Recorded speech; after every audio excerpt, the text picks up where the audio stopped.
Perkenalkan, nama saya Safa Dwi Rahmadarise, nomor urut absen 06, nomor induk mahasiswa 22013031,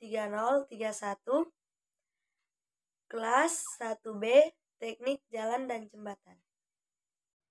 Kali ini saya akan menjelaskan tentang hukum gerak.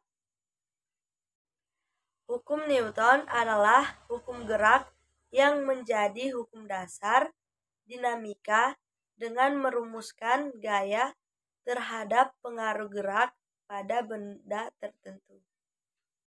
Hukum ini menyatakan bahwa bila resultan gaya, jumlah vektor dari semua gaya yang memperagakan pekerjaan pada benda berharga 0, karenanya kecepatan benda tersebut konstan.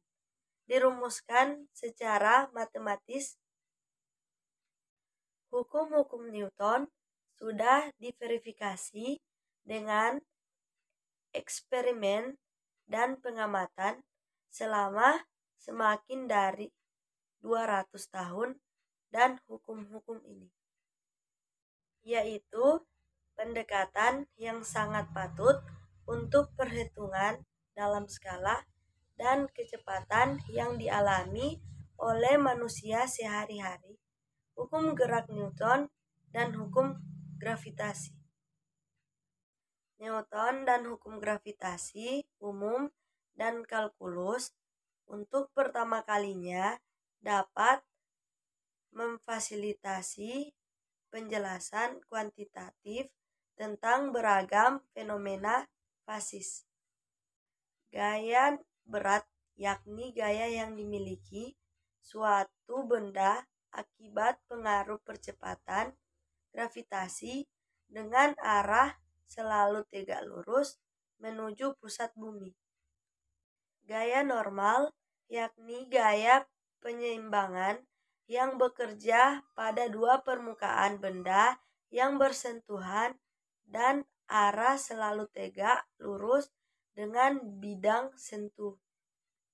Gaya gesek adalah gaya yang timbul akibat kekasaran dua permukaan benda yang saling bersentuhan.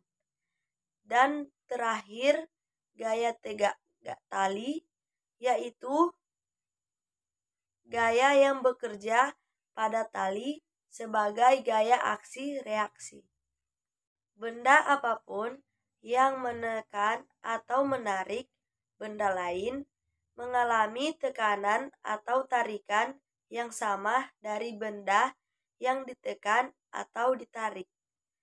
Sekiranya Anda menekan sebuah batu dengan jari Anda juga ditekan oleh batu.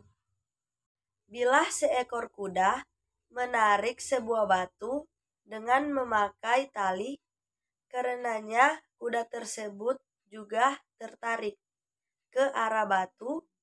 Untuk tali yang dipergunakan juga akan menarik sang kuda ke arah batu sebesar dia menarik sang batu ke arah kuda.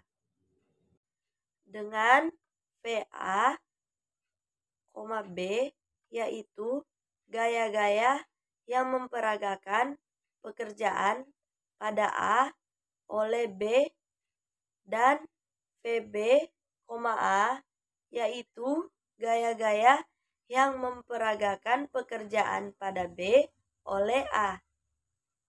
Hukum Newton dilaksanakan pada benda yang diasumsikan sebagai partikel dalam evaluasi pergerakan, misalnya panjang benda tidak dihiraukan karena objek yang dihitung dapat diasumsikan kecil relatif terhadap jarak.